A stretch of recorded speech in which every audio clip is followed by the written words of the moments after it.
baby, where don't woke me at, where don't make me feel like say I'm not man enough. I no get nothing for offer. So all me party will look down on me. Where don't make me feel like say my life no go become something. Yeah. And they walked away. All the people will promise for me.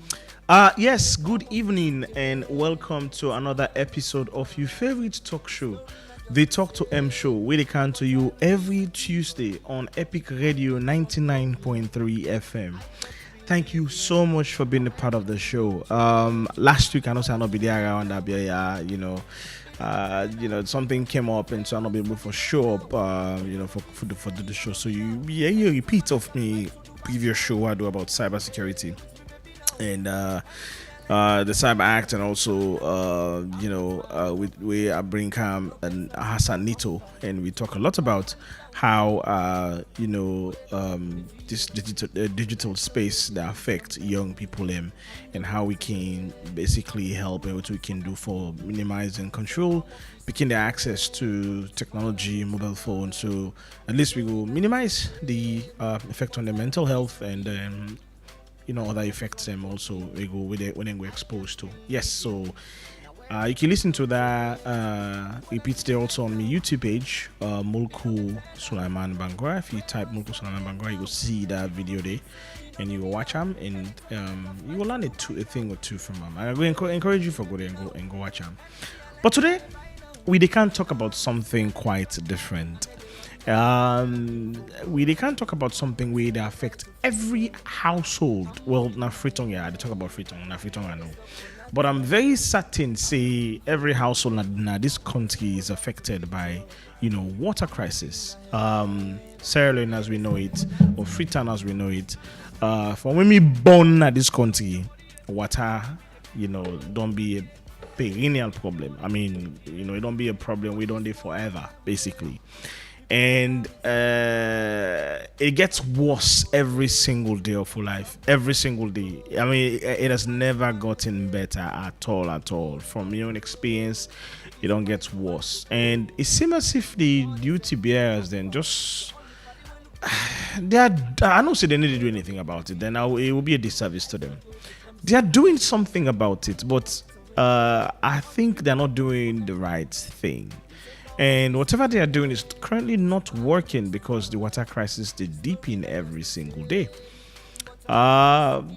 Picking for grab early in the morning, 3 a.m., 4 a.m., 5 a.m. for get water every single day. And when they go for get water, they meet long lines. They get for queue up. And they and get 2-3 rubber then counter. That 2-3 rubber water safe not able for even do for the household. Now for let them wash quick for go school. And then we then come on school and then carry the rest. If pump open by luck, by happenstance, then go back, then go get. If pump not open, then we stay pump open. For the one that we get access to, Goma Valley tap. For the one that we don't get access, water I need depend on. Then get for wait tea with the well done flop. And then they will get water. Somebody there they can get, we can go meet for then they open the pump. Open the well, so that when they go water. Some well then they will then connect to a tap, and also then go wait with the well on flop. But as it goes down to February, March, most of the well then they cannot dry up. The aquifers then cannot dry up because the sun, the heat cannot dry up all the aquifers, all the waterways, and so water not able to form down the water well, and so then it can make water crisis deepen every single time, especially around this the month to the pencil. We go to February, March, April, gets worse.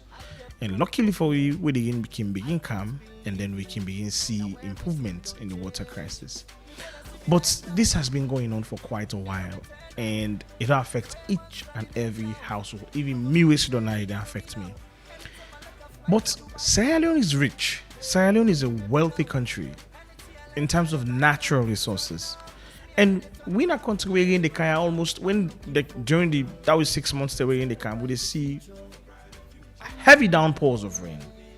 And it always begs the question, how can we harness all this water with the fodom so that we go able to use them and reserve them so that when the dry season hit, it not gonna affect you so badly. What can be done? How we can able improve the water crisis in our communities?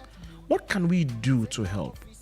Well, all the questions I ask who I get, I bring a guest, somebody I meet, very intelligent man. He has a passion for Sierra Leone. He has a passion for the water crisis. He has a passion for helping. So, in not a possible way, they just amplify the problem. No, he's willing and ready for come up with solutions. Solutions the way lasting, solutions in the way will help communities in water crisis improve. Well, I need you to sit back, relax, and you can also be a part of the show. Send a text message on 079-994-993. You can also call me on 079-994-993. Or you drop a comment on Facebook.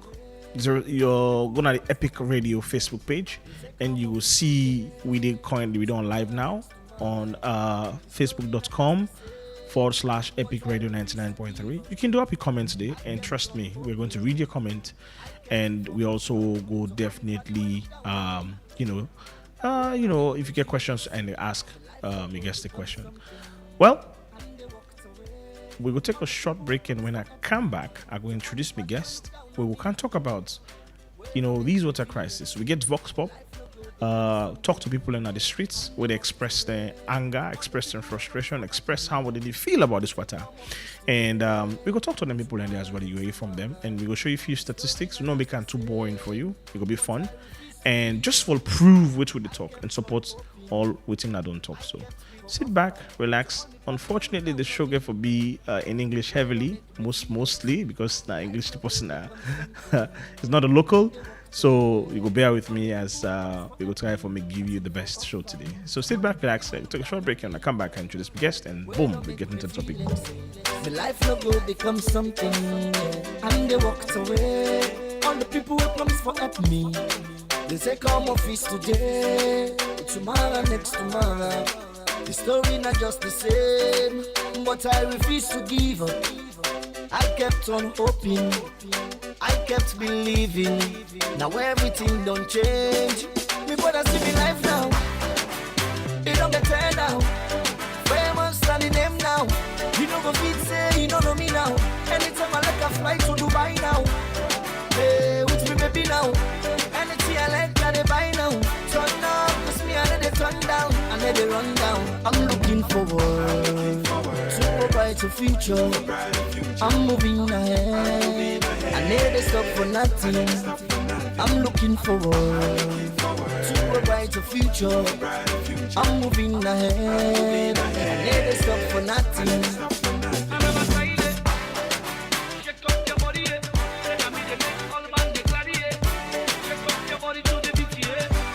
For this one where we there, people go come inside you life. Some go come for stay, and some go come and go. Yes, welcome back again. This is your favorite talk show. If you just joined me, your favorite host, Mulku Sulaiman Bangura. And if you're just joining in, I introduced the show already. And today we have a very, I would say, an interesting guest. Somebody who has a passion for what they do, and somebody who found their passion in, the water business, and who has identified an existing perennial problem here in this country in Sierra Leone, and who has decided not to only talk about it, but also try as best as possible to provide empirical data that could help transform and change the lives of, ordinary citizens, people that are struggling to access water and, water supply within their community. So this guest is going to introduce himself for sure. But also, we would love to know where all of this passion came from and why, and, what can be done. We're going to talk deeply, extensively about the current situation and what we can do, the little things we can do in our communities just to help, minimize, some of the effects of the challenges or this crisis that it has on our livelihoods, in our everyday life. So today I have with me none other by the name of Brian Waters. Thank you very much for having me. Thank you so much for being a part of the show today, Brian. And Brian is also a Fulbright scholar. But so if you guys know me, I'm a Fulbright scholar, but I went to the US. So Brian came to Sierra Leone. So the Fulbright is an exchange program. And so sometimes Sierra Leoneans go to the US, and sometimes, US citizens, they go to different countries, and you came to Sierra Leone. So Brian, thank you for being a part of the show. But my audience would like to, they want to know, who is Brian Waters? Oh, I think I'm still trying to figure that out myself, as many of us are. Well, I think I should talk about myself in relation to Sierra Leone. I actually have a kind of non-traditional connection to the country. Back in the 80s, my dad was a Peace Corps officer. He's actually on a flight here right now, and will be arriving at about midnight tonight. It'll be his it'll be his second return in a couple of decades. That's awesome. But he was a Peace Corps officer here, and when he came home, he actually gave me the same middle name as a best friend of his from here in Sierra Leone. And so even from the young age, I had a connection. There wasn't a strong connection; it kind of went underneath the radar. But once I got into academia and got into my master's degree, I started trying to figure out where I wanted to go, what I wanted to do, and Sierra Leone just kept coming back up, and so I came back. I got my Fulbright, as you mentioned. They let me come here for 9 whole months, and that has completely changed my life. Wow. So now I've been coming back for the last 5 years. Wow. And I'm really enjoying my time here. How did that change your life? How I'm just curious. So in academia, I find that you don't actually get a lot of direction. Yeah. I don't know if that's You can what say you that again. experience. Your professors aren't giving you projects, and they're not saying this is what you need to do. So I was sitting in academia, and I was reading and reading and studying and stressing myself out, trying to find anything that should be done, could be done. Yeah. I ought to get started on. And I just found more reading, and when I finally got here, people were like, "Could you help with water?" And I was like, yes. Thank you for asking me to do something. I've been researching for 2 years now, trying to find a question to answer, and you have finally given me a question to answer. Yeah. And so that's how it's changed my life. So the people actually pointed out this is our problem. Oh, yeah. And they needed some help with it. Yeah, you go out there in the city, and well over half the residents will say the number one issue is water. You ask what's the most difficult issue, at least in the settlements where I work, they're going to say we're suffering for water. Okay. So basically people introduce. Okay. So my next question was going to be, when did you first realize that Freetown's water situation was more than just a seasonal problem? So I guess when they pointed that problem to you, and then it became apparent, and then that was when you started doing your investigation. Yeah. Yeah. Okay. And started asking questions. What was the first thing that came to your mind? How did you got yourself really immersed into it? My first question, because I'm very numbers based by nature, though I try to stay out of that as much as possible to stay a well-rounded person. But my first question was cool, how much water do you need? Let's multiply that by the amount of people. We'll distribute it. I'll do the math, and at least we'll get to the bottom of this. And over the next year or two, looking into it, I realized it wasn't a quantity problem. It wasn't. It's got so many interconnected issues with so many other things, with education, with gender issues, with businesses, with livelihoods, with housing, with land rights. That it's become so much more than that. Yeah. So my introduction was just, first I did a calculation, I realized this is insufficient, and now I've just learned so much more about working with just humans and people and society and management and governance, and it's really opened my world in a very connected way without everything just being super disparate. All of it comes back to water in the middle. Wow, that's a great experience you just shared. So I was in my introduction, I was saying, since I was born into this country, we have been experiencing water problems, like water shortages, and it hasn't improved. It gets worse every year by year. I remember, so I grew up in the police barracks, right? And when I was growing up, I used to, at night, wake up at night, 3 in the morning, open the tap within the house, and I'll get water. But as I grew older, I realized that I wake up in the morning, 3 a.m., turn the tap on, no water, and they're like, the guys, they closed the tap. Like, who? The authorities, like Goma Valley Water Company. And so they started rationing, the water supply that we have. We were lucky, at least we're connected to, the main water grid. But it got worse every year. And by the time I know it, we started waking up early in the morning, going outside to get water, from other sources, not from the Goma tap, not from the Goma sources, Goma tank. We started getting water from other sources, and it became really, really challenging. And we started seeing and normalizing, people going with jerry cans in the streets, queuing up, for hours on end, just trying to get water. And it became a crisis. Like, it became a real, real crisis. But in simple terms, based on your years of working in this field, what do you think, are the main causes of our water shortages? The main causes, to speak to that experience, is that once one thing goes wrong, another thing goes wrong. Yes. Once you're, if you're sick for a day, you might get fired, you lose your job, then you're more likely to be more sick. Very similar to water security. If a pipe breaks down, then a lot of people need water. Yes. That's when pipe cutting starts. Yes. So one injury turns into multiple injuries. Yes. So and I'm from Canada now, so I'm going to call it a snowball event, where it just gains speed as things get worse. So I completely understand. I don't completely understand, because I do my best to gather the data and understand what I can, but I see what your situation is as clear as I can. Yeah. But right now, the major problems that I just see is that everybody's kind of in their own sphere. Like, water is not a cohesive unit of an item. It's either an environmental issue or a health issue or an infrastructure issue or a governance issue. And everybody's kind of pulling their own ways.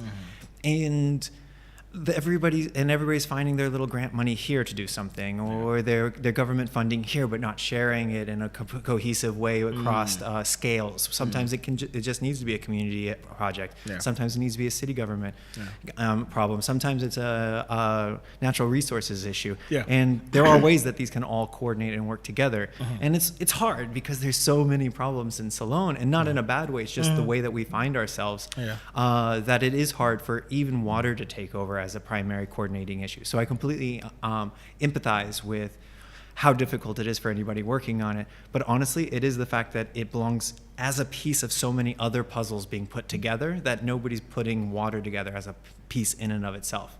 Does that make sense? Yeah, that's a fantastic, but I think it's more elaborated way to answer the question. So in essence, in simple terms, from what I understand, what you're saying is like, yes, there's a water crisis, but there are other problems that are tied to it. That's why it's typically not. We don't see it as a crisis because these other problems overshadow, the water situations. I think you put it in a very clever way, and it is. I remember we had this argument of when we first met, we spoke about how we react. Are we reactive or proactive people? And from the example you just gave to me, it's kind of like rekindles that whole conversation that we are kind of like, not being proactive about it until it becomes a crisis, instead of, we should be proactive, not being reactive to it. But anyway, do you think the water crisis right now is as a result of scarcity, or it's more about the infrastructure, lack of infrastructure? I love this question because the answer, if I say it's a surprise, you instantly understand what I'm going to say. You know what I'm going to say. But maybe I'd been studying this for about 3 years straight on. Really, I was in my second year of my PhD researching this in Freetown, and I was sitting with my landlord here in Freetown and just discussing things, having a beer at the end of the day. And he's like, we have the most water in Africa. And I'm like, that's not true. I would have heard about that by now. That is completely impossible. But I was like, okay, but I know that I've been here through 1 or 2 rainy seasons now, so it is a lot. Let me go check this out. And I found out, as far as urban areas go, specifically, not countrywide, but as far as cities go, Freetown has the second most amount of rainfall in all of the African continent. Wow. Only one city, I think it's Monrovia, or is it Conakry, right next door. It's the capital city right next door that gets more water than Freetown.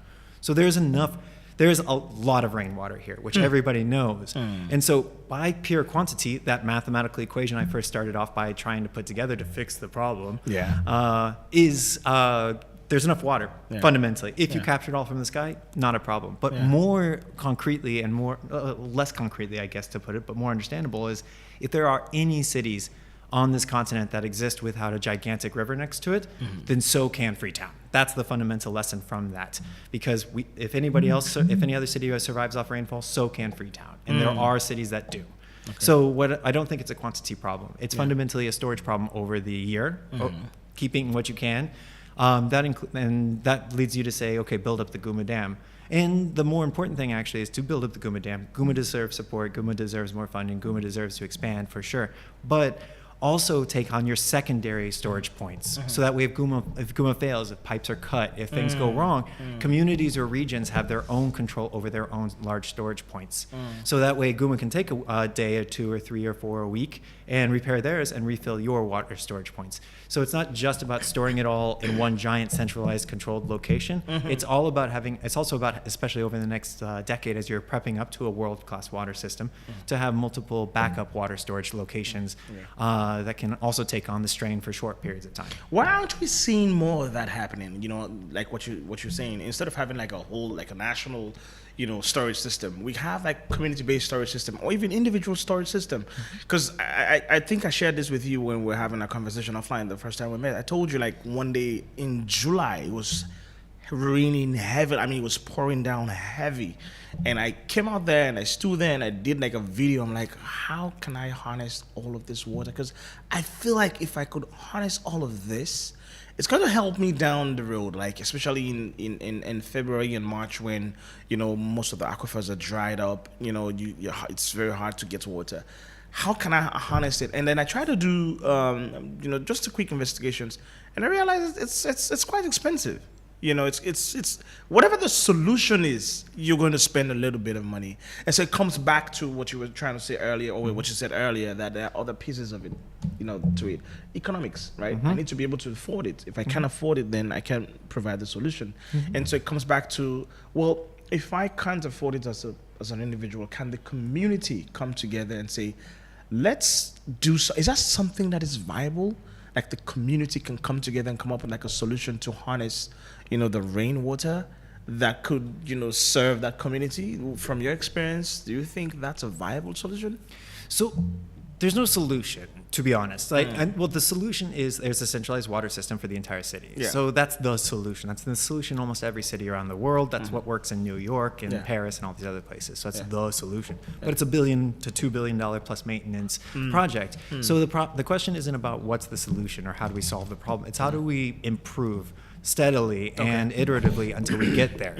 So that way, so we're not going to give everybody pure water in the next month or in the next year. That's financially and just like within the engineering concept impossible. But you can take steps to make life a little bit better, to invest a little bit in community storage tanks, to utilize sources that are being underutilized right now. So a couple of good examples of this, of ideas that you could put forward, is instead of digging new sources from the from funders, you can look at the current sources that are being used by the community primarily, the ones that get 100 users a day, 200 users a day. We've all seen these, especially the ones with the largest lines, and you can instead increase the depths of those wells. They already have a management structure that's been around, that's been proven. They have a governance and their system, and they're already integrated into their community. So let's double the capacity of that source if possible.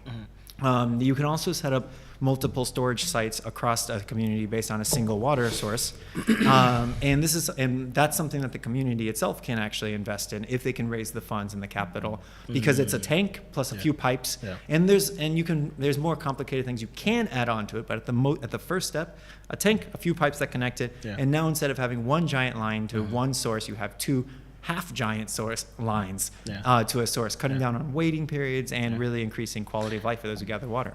I took a video of the visit you and I went to the Dwaza community. So my producer would definitely have to he will put that on the screen. But before I go to that video, I want us to listen to some of the, not to overstate, you know, the problem, but we did a vox pop. We went down to the people, to the communities, just to talk to them, to hear, you know, the challenges, you know, they're experiencing. I mean, we cannot overstate this problem. It exists. And so So, sorry, you can wait. We're going to play the Vox Pop. Do not show this picture yet. Yes. So, after the Vox Pop, and then we can talk about this as a practical, well, it's not a solution as you rightly said, but ways to just improve, Step forward. It's a step forward, yes. Yeah. So, let's hear, it's in Korea, so you catch them. I dey suffer for water, Papa. Me, water 5,000 for rubber. Water no dey na this community. They suffer bad one. We no get one water. So how we able to dance? How we able to prove say we na Sierra Leone or born here? We were born here. Look how they suffer. All mommy like me, na me dey touch rubber for go get water. 5,000 for one get rubber water na waska. We no dey able get am. Papa government, you can't go for we water na ya. Can't open for we water. Hey, if we get water na life oh. We dey suffer for water no dey. Water no dey, rest back no dey. I na want to live. I get 10 grand picking there. When the posse come for help for let draw water na this community, log get water. Anything we put on power, they be in a kede. Okay, this na the Duazak farm community. Na in cover say to this Belia Park. Na they dey now so. But meaning Duazak na a community where constraints for water. Even forget a pipe water na Duazak. Pass to the one them with it down, but up the hill, there is no way out. Even though back in the early 90s, they established a dam. But because of the encroachment and the trees already generate water, people don't build all them places in there. So the dam end up dry. Then after that, one side area we're gonna do is like right up the they call it condemn. Then one well be they call them one house. Even this well, the community still utilize them, but it's not enough. Even the one that will get pipe-borne waterway, they don't here. I call storage nothing to the main Duazak junction. The water need to come all the time. Okay, let's say example. Now we are owning a car wash, so a wash bay. With the wash any kind of automobile, motor car, keke, then commercial bike. Understand? With the constraints, so now pass now Guma. We buy water to every 3 days and we get that 5,000 liters too. So we back in order for help the government, then as a small community established, and it's about corporate social responsibility. We offer a gallon, let me say 5 gallon water, 1 million. Then they pay. Like got 50 gallon and 1 million they pay for each gallon. For make no more at least help the people more curtail these constraints. So well, even for the dam, the well, the right other one, I'm saying, people they wake then. In fact, I see some money they sleep because you supposed to get water. Let me say from then 11 to 12 midnight. They need a tea, then 2, then 2, 3. But all that one can get. Right, so man, pass you go until after 1-2 hours, then 4 o'clock, you can able get to say 1 baton more. And for the school picking them more. And school picking them because you wake picking them can't send them they will get what I do exhaust them. Definitely we get back to school. What's happening? Sleep, they go sleep. Then a lot of people don't attach this water problem to the rise of pregnancy in a community like Duazak. So you see some of the effects them the water system gets on the society. So I believe say government need for do more. Like how we as a small organization we call Street Life Family, then we get to come in Kakamba. We partner with them as a way for transform them. Because we know that as well as gamblers, as drug addicts, as robbers, as gangsters. So then we could create this project here, but this water they constraints with. So government need for do more. The Laguma Valley and Salwako then drum the 10 liter when in a place of them like River Falls, the other hillside. I believe say Duazak, they need up to 10 of those. Because a very, very populated community. Very, very populated. The challenges now this area for the water. If pump not open, yeah, we dey strain for water. Like last week, so pump not open at this area. So that dirty water, 90 people they manage, forget. Although many they go get it because I get drum, I get tears inside. No pump open at the flopper. But yeah, people they strain for water business. So if pump not open. We can get tap water because normally Guma Valley can open pump Monday, Wednesday, and Friday. but not to all term. Like this past week, we strain small because they know they open the pump quick, then they open and late in the evening, then pump lock back. Not to everybody can able get water. So we only depend on this well water, or do we have jobs in our house. Clean water. Then we self they try for prevent them. As you can see, we cover them for all kind dirty. Then they know they put all kinds inside it. So we cover them, then we get rub away now everybody they use for bill because for left and so all man they can put and we put dirty thing inside it. So we try our own best for prevention so that we will use them. Well, my last message now the tap water will they get challenges with a little bit. So for my valley, let them go to open the pump for we to time, then early because we pump can lock so they strain we're not gonna choice pass to use well water. Well, so I'm sure you caught. Man, the lady said the what people do is they manage to get the dirty water. That's insane. It's just so crazy to hear. So you sent me a couple of data you've already analyzed for your work. So meaning what we're saying can be statistically proven. It's based on empirical data, and you've did a tremendous work in collecting the data, analyzing the data, putting them together. Even though it's for your work, but this is also something that we can make reference to that could help the society. And what the lady just spoke about, it's just triggered me to point to the household members sick from water data you shared with me. And from what I'm reading here, it says the percentage of population that gets sick, and you did it like month on month, just for February. I think this is last year, right? No, this actually you're looking at live data. That's Oh, this year. Oh, really? That February only has about 30 responses because it's been 2 days. Oh, yeah, and it's going on right now. It's 14. So the percentage of households that get sick is 14.7%. The percentage. Wait, which one? Can you point it to me? This one. I want to be clear. Yeah. The percentage of households who have a sick person from. Yes. Sorry, I want to be precise on this. Yeah. Okay. Yeah. Percentage of households. Yep, 14.7. Don't do that. Don't do February right now. It's a little skewed. But the other ones are right. Yeah. 14% of households get sick from water each month. But it's scary because January is 15.5%. So it's like almost 16%. That one's accurate. And February was just like a couple of days in February, and this is so this data is kind of like showing the percentage number of people that get sick from water sources. Water. And specifically, we asked did somebody in your household get sick from water?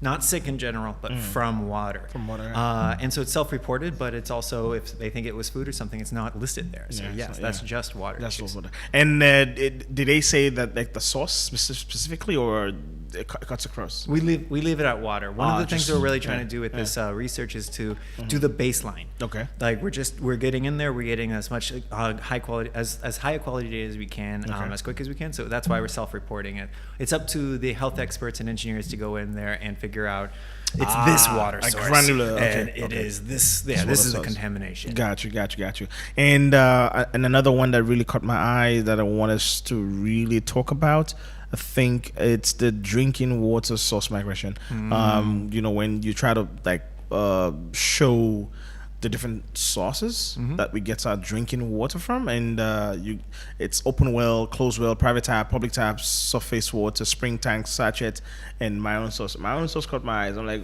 my own source is like what? Where?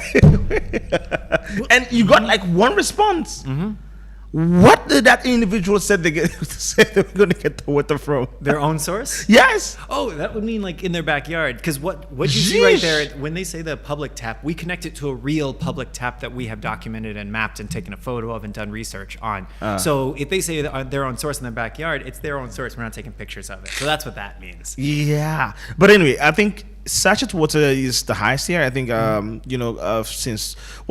based on the data, it says here in 51% in November, 66% in December, 81% in January, and 65%. So you can see the dependency on sachet water. It continues to increase, and it costs money as well. and not everybody can afford it. So where was this specific? What was the sample size? Is it specific to a community or? Sure. So the data that we're collecting right now, and shout out to my surveyors in Portillo Cupa, Cockle Bay, and Duazak. They've been with me since the beginning. They're the ones that are making this big of a project possible. And definitely shout out to the Duazak, who's the guys who are running up and down those hills every day gathering. We went out for like 2 or 3 hours and we were sweating and done. And they do this for 6-7 hours sometimes. I know, man. And they stay pleasant in front of the respondents. Like that's they have to be pleasant and everything. It's almost a service industry job. They're amazing. But so shout out to them. They're doing amazing work. But it's 650 households each month, and we're doing it for 12 months all the way around the year. And it's the same households. We're returning the same ones. We're hoping with survey attrition to end up with exactly 600 surveys from the same households, 12 months in a row. So that way we're not documenting. So that way we can show exactly. We can do a lot more causal relationships. If the sachet water goes down, that is because those households are changing, not because we have a different population. If the sachet water goes up, it's up to like 80% now, like that is a 30% increase in sachet water consumption over the last 2 months. And it's also, so now I understand why your answer was like there are other problems around the water crisis, because it could also mean economically they can't afford to buy more sachet water. They had a job in January and in February. Now in January they had a job, in February they didn't have a job. They couldn't afford to buy water, and so that speaks to that. Okay, now I get it now. Wow. So if you don't mind, I'd actually like to go off on sachet water a little bit, because it's a pet project of mine on the side to really understand kind of the psychology and why people are doing sachet water. Because from an outside perspective, it's horrible for the environment. You're taking plastic and and very little of it ends up in the landfill, to be honest, because it's inconvenient, and also waste management is hard. It's hard. And it's a tough problem that a lot of people are working on right now, but it hasn't reached all the way up into Duazak or all the way down to the coastal areas and some of these informal settlements. But sachet water isn't a measure of, I find sachet water to be a measure of water insecurity in and of itself, because sachet water is 30 times more expensive by volume than paying for it from a well. Not just like the free wells, that's not including that, but the water, if you do volume, it's 30 times more expensive than even the stuff you buy at a well or a borehole. Wow. So people aren't doing it because it's cheap, and convenience is an aspect of it for sure. But also, if we had more water sources that weren't 20 minutes away, that weren't 30 minutes away, less people would buy it. And then one of the things that I'm trying to push, because some people say we should just outright ban sachet water, and I've asked, how can we get rid of sachet water in these communities? And they're like, just give us better water and we'll stop using it. We don't want to pay 30 times tax on this sachet water. If you don't want us using it, neither do we, but we have to have a replacement. So to ban sachet water is to ban their cleanest, best source of water that is saving time and health issues throughout all these communities. So build more water sources, please. You're right. You're absolutely right, because it's really not good for the environment. I mean, it's polluting the environment, and we don't dispose of it properly. You see the gutters are all clogged up, all with plastics, rubbers, and sachet water. So it's really hurting our environment in more ways than we can. I think it's biodegradable. I think it's non-biodegradable. I think I haven't seen anything. I can't speak to that. But it's environmentally. I mean, it's the worst that can ever happen. So that's definitely, I couldn't agree more. But it also boils down to, because growing up, I used to just open the tap and get water from the Goma tank, right? The Goma source, I used to trust it, but now I do not trust it, because those, the pipes are either cut in the middle, they're broken, the corroded, so much. We heard like so much salmonella in our water these days as the increased cause of typhoid, malaria, and all these things. So you can't trust it. So we trust sachet water because we think and we believe that they are more pure, they are more well treated, and they're not like what can I say? It's a centralized source. Basically, they get to water, treat it, and then put it in the sachet, and then you deliver. It's easy. No, like less connection, less connectivity, and so that's why we trust it. Well, seemingly trust it. But It's really not good. So I see here also like I think the next stop is closed well here, which is like 16% and 13% based on the like the so wow. You can see the vast difference between sachet water, for instance, in December 6%, and closed well, which is the closest, is 13% based on the survey. So less people drink from closed wells, and I'm sure it is because that's what they can, afford to do because it's cheaper. It's just in the backyard. This is insane. I really, I try to really analyze the statistics, and I'm sure it took you a lot of work, to put this data together and run them. You're doing amazing work, Brian. Well, something I'd actually like to speak to is like, especially within research, a lot of people talk about the difference between qualitative and quantitative. And what I'm trying to do with my research is I'm very quantitatively oriented, as you can tell. I noticed. Everything should be. Everything can be numbers. I would have been qualitative this whole time. But numbers is just another language, to be honest. And I found it this way: you can lie with statistics. I can lie with these charts any day of the week, whether it's percentages or whole numbers, whether it's counts, whether it's percentages of the smaller population, doesn't matter. But what I'm actually trying to do with all this, and the reason why we were able to gather so much data, is when I was here on my Fulbright, I did a very similar survey, but it was a terrible survey. I did a really bad job. I'd never been here. I hadn't heard the stories. I didn't know what was going on. And I spent a lot of that time, because Fulbright was 9 months for me at least, asking people stories and what they were doing. And so what I've learned with quantitative is actually the purpose isn't necessarily to find truth within the numbers. The purpose is to take the stories that people are telling and put them in the clearest way I can. So when I go out and I hear people say I see everybody using sachet water, I'm trying to develop a chart that shows sachet water. I'm trying to ask questions about sachet water. So that's what all this is. It's not a quantitative revealing of truth. It is just an interpretation of the stories that I'm hearing all the time in these communities. This is what people are saying, and I'm just putting it into colorful pictures. I mean, the Vox Pop we just heard. It just proved one of your the data sources. It says here water collection time, right? The lady was complaining that they get up early in the morning to get water, and if you can tell from, so you try to give a list of times from 1 a.m. to 9 p.m. I think, and if you look at the charts, look at what the charts are saying, there's an increased number between. Can you imagine?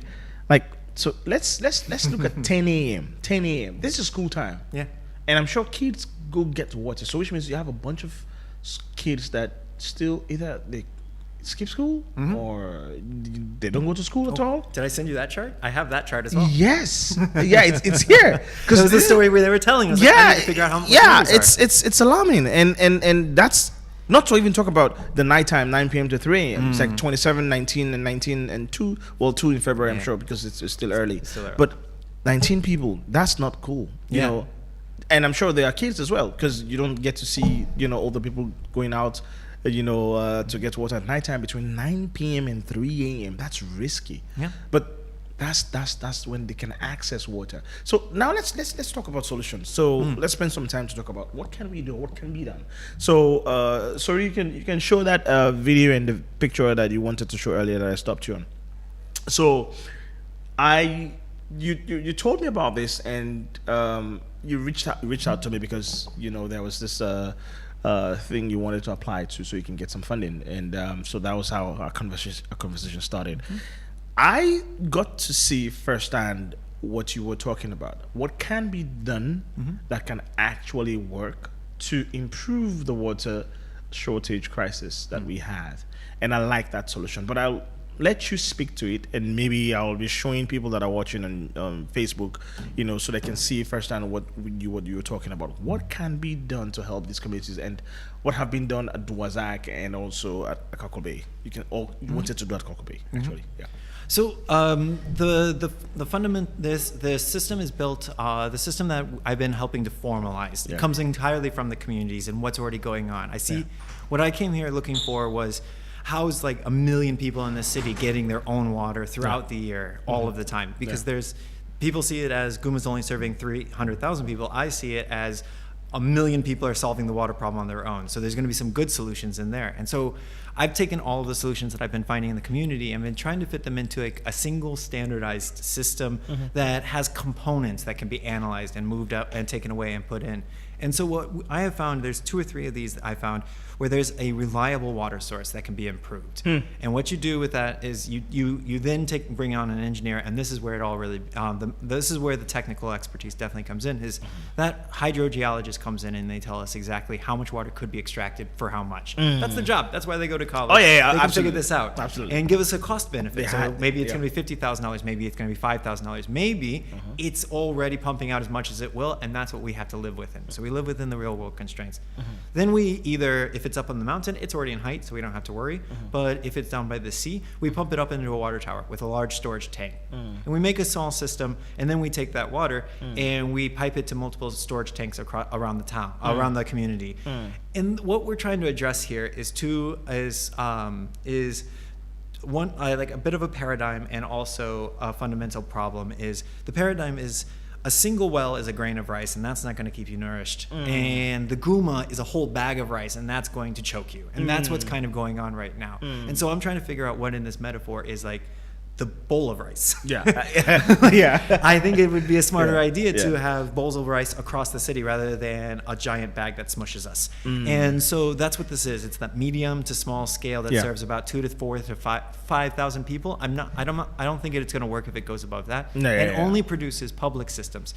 Publicly, not into people's houses. And it's a stepping stone to even better solutions and to take pressure off the current guma pipes. So that way it gives guma time to repair and expand and do what they need to do. But what it fundamentally is just setting up a small-scaled water system with a water tower in a community within their technical and managerial governance capacity, whatever that is. And you have to estimate the physical resource availability. That's not my area of expertise. That's where I need to make a really good friend to help me, or hire somebody, I guess, someday when they start actually giving me money. But then you have to understand the community's managerial and governance capacity.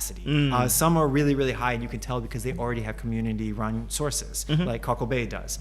And some other ones, and another capacity is simply, it was managerial, and you have to make sure you also have the financial literacy within there, because you have to be charging money in order to repair and maintain throughout the future. So how do you measure that? How do you do this? And then you build up this system that is, here's a tank, and then here's a few more tanks, connected to that tank by other pipes.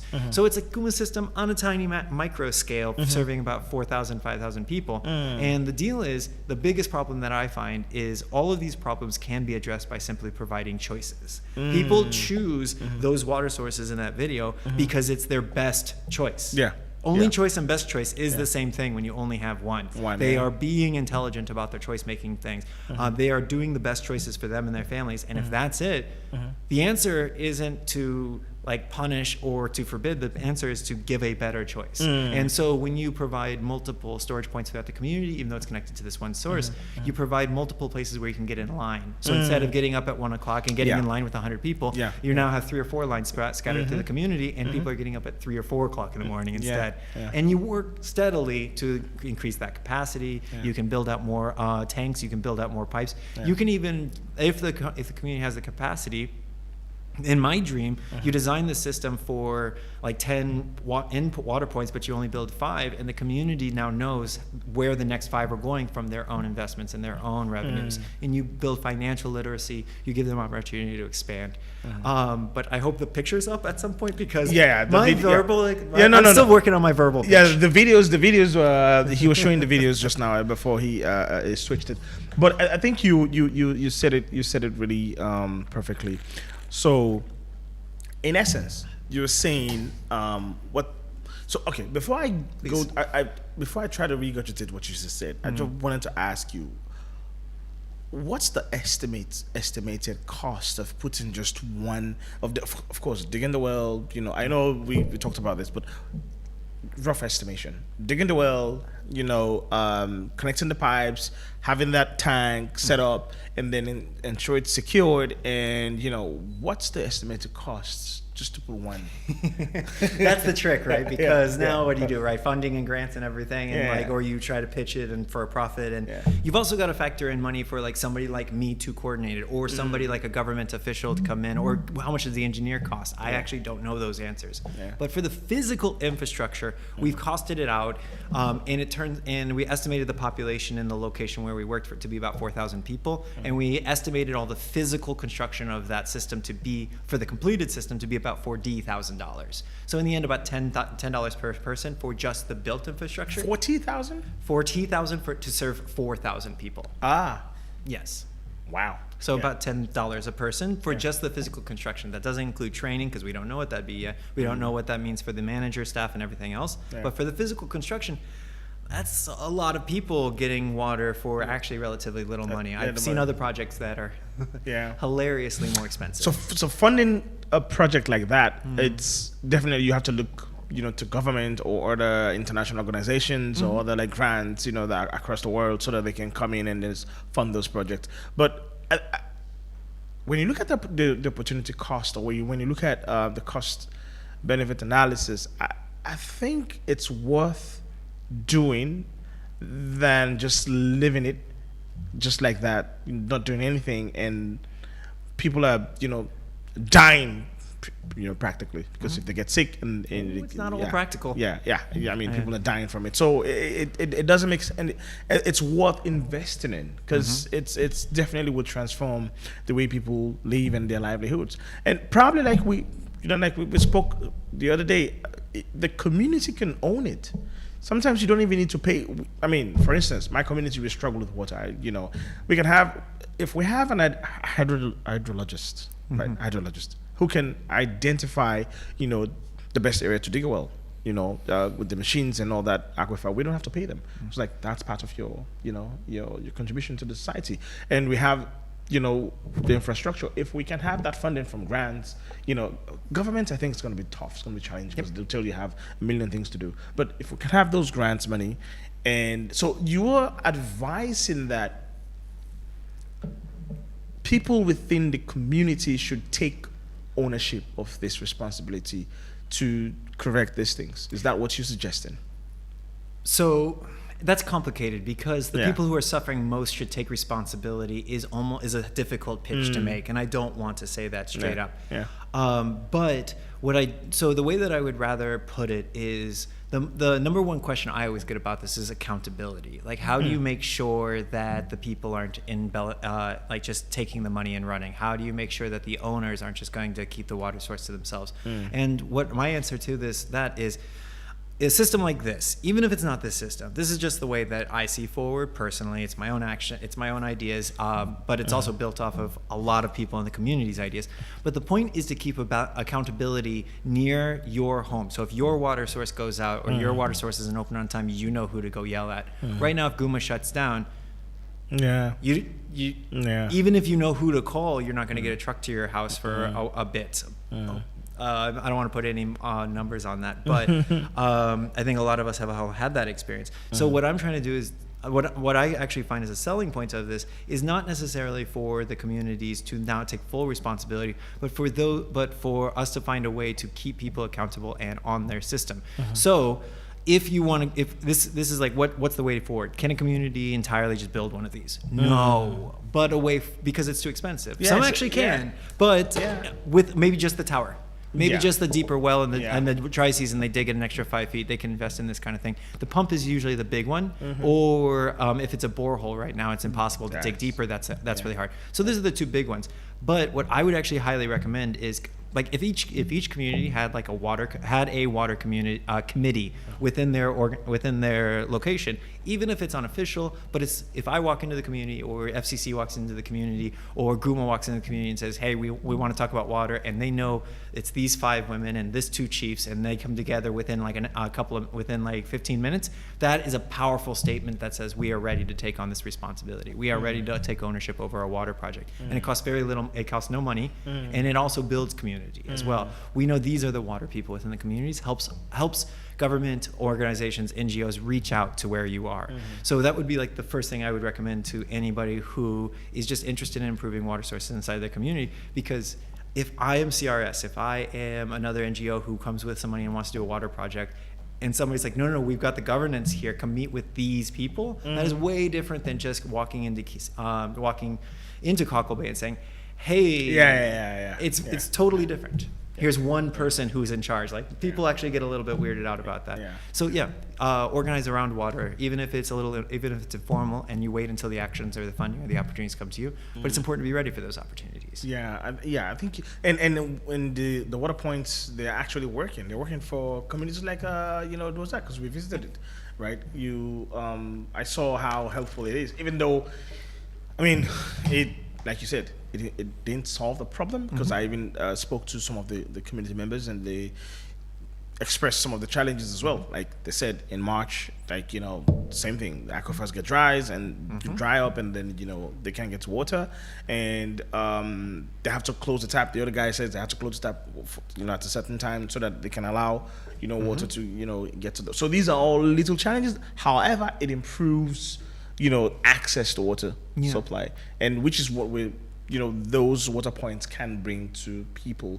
And I think this is something we must be we as Sierra Leoneans and community leaders must be very intentional about having these water communities. We don't take it too seriously. Well, it's like, is it a plumbing issue? Is it an electricity issue? Is it a lands issue? Is it an ownership issue? Like, it's all of those, yes, and so they never come together. So if you're putting together a water committee in your community, you need to have the plumbers involved. Like, at least one plumber on the board who knows what he's doing. You need to have an electrician to talk about pumping, if it's not gravity fed from the source, like the dam that we visited.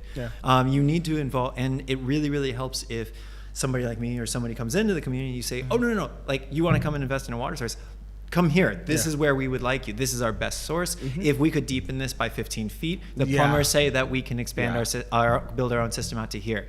Like, have those asks ready, and ready for whoever comes, whoever asks. And if nobody ever comes, that's fine. You've at least come together with your friends. You've built some community. You've built awareness around water, and you have better connections within the community. But best case scenario, an NGO funder, somebody comes along and says, we want to do a project, and you say, great, here's the people, here's the plumber, here's the sources that are important, and we do trust this water source owner. I think you just so it's always, even I am guilty of it, right? I am really guilty of it, because I always keep asking myself this question: what can I do? Like, for me, the only solution I'm thinking about is just for my household, but other people in the community are really struggling. They're really going through it. Those that can't afford it, it's, even if you're working, it's quite expensive to have like a sustainable water source. It's quite expensive, and not to talk about those that cannot afford it. So it even gets really hard for them. So, and apart from Sierra Leone, have you seen those water points work in other cities? Yeah, this was one of the things I actually worked hard on over the summer. There's actually a country called, there's a city called Cochabamba that I was doing research. Haven't been there yet. I really want to visit, because now I found out they have like 1,400 water providers in one city. It's the centralized system is not the primary source at all. Wow. And that's kind of like, to me, that is like the stepping stone vision to me. Never the completion. Again, centralized water source, that's how you clean water, that's how you maintain a system, that's how you reliably fund one. But as a stepping stone, a well-operated, people having choices. Is it. You can have 10 bad choices as long as your 11th is good. Like, let's just do more. And so it works. I wish I had done the research, but there are 2 other cities I know in Africa that are similar, at least. And those are just the ones that have come up in my research, and so far. So as a Fulbright scholar, what message do you have for young people that they want to be part of the solution? What would you, because I know that's exactly what we're talking about here, but what would you say that could spark some interest, or spark their interest? Because for me, when I saw that, it really sparked my interest. Like, I started thinking about, what can I do? How can I help? In what way? Because this is big, this is huge. So what can you tell somebody who's listening to you now? How can they be a part of the solution? As like a Fulbright salary coming over here or going back to the States, or what do you mean? Well, I think in both capacities, but yeah, we can talk about right now when you're here, because when you're here, I know you're definitely going to go back, but what can you tell any young person here right now? I think one of the things that I would say is, if you're going to tackle a problem, just know that your first idea is going to be terrible, like mine was, and that's okay, because what you need to do is make sure that you're spending time. Yeah. Time is more important than effort. Time is more important than anything else. I mean, I honestly believe that all of my relationships here are built on not the amount of not on like hiring somebody to help or giving them money or building a new water source or contributing to a story. All of my relationships here and a lot of my ideas and solutions have all come from just spending time, going to meetings that I don't need to be in, going to have dinner with people, just because even in the slums or in the informal settlements, because that's what I have time to do. Just spending actual time away from your computer. And it's not all about getting realistic things. It's literally about people respect your time more than anything else. So spend that getting to the right answers. The right questions and the right challenges. Yeah. You see a problem, but a problem is not a question. You have to go find those questions, and that's going to take time and relationships. So that's where I'll land on that. I like that approach. I like that approach, because we can easily just think about a problem, but it could be bigger than what you actually seeing and experiencing. Yes. And like water. It's not a standalone. I mean, there are other things that actually surrounds it. So I think I like that approach. So one final question, because we're almost an hour gone into the show. One final question: what do you see any hope in Freetown's water crisis? Do you feel like there's because I know you're going to round up your research and you're going to go back to the US, but you're going to continue your PhD, because you're still pursuing your PhD, right? Yeah, you're in your second or third year right now? I'm in my third year. Your third year, right? I got a year and a half left. So it's basically research and so do you feel like there's hope in this city? Yeah, absolutely. Honestly, there's always hope. Yeah. There's always hope. I honestly think that as long given no more dramatic, crazy, total end of the world events, which absolutely could happen with climate change and all the other issues, political, economic, finance. These could all happen. Another civil war. All of this could happen external, but those are all external things. I think even a civil war is largely feels very passionate and internal, but it oftentimes caused by poverty and food issues around the world. So almost all these are external. But if you stay within Sierra Leone, what I find is there are a lot of people working, if you're working hard on these issues. There are a lot of successful water points in these communities. There are scalable solutions that are way cheaper than what experts from outside the country are trying to bring in and trying to sell to people. Like, every time somebody works hard and does a good job and it sticks around and it improves something by a little bit, that's a step forward. And we just can't be distracted by the solution far off. But I firmly believe in 50, 60, 70 years, Freetown is going to be a crown jewel on the coast of Africa. People are going to sail by it on their ships. People are going to know it's right there. It's right there on the Atlantic. It's got the largest natural harbor in all of Africa. It's got a huge amount of just natural beauty, and it's going to be amazing in 50, 60 years, and I really look forward to that, and I'm excited, to be honest. Man, thank you so much, Brian. Fortunately, your last name is Waters, and you I don't know if it's a coincidence or it's just a freak of nature, but your last name is Waters, and you were so interested. You have a passion for solving our water problem in Sierra Leone. Thank you for expressing that and helping in ways you can. Just to give back and see how best you can help. Alleviate or improve our water systems and access to water supply in the city. I know this has been long time coming, but feel free whenever you're in town, whenever you're around, and if something you want to talk about, something you want to amplify, I'm always here and we can talk about it. And I look forward to you having more grants to come and improve our water points in this country.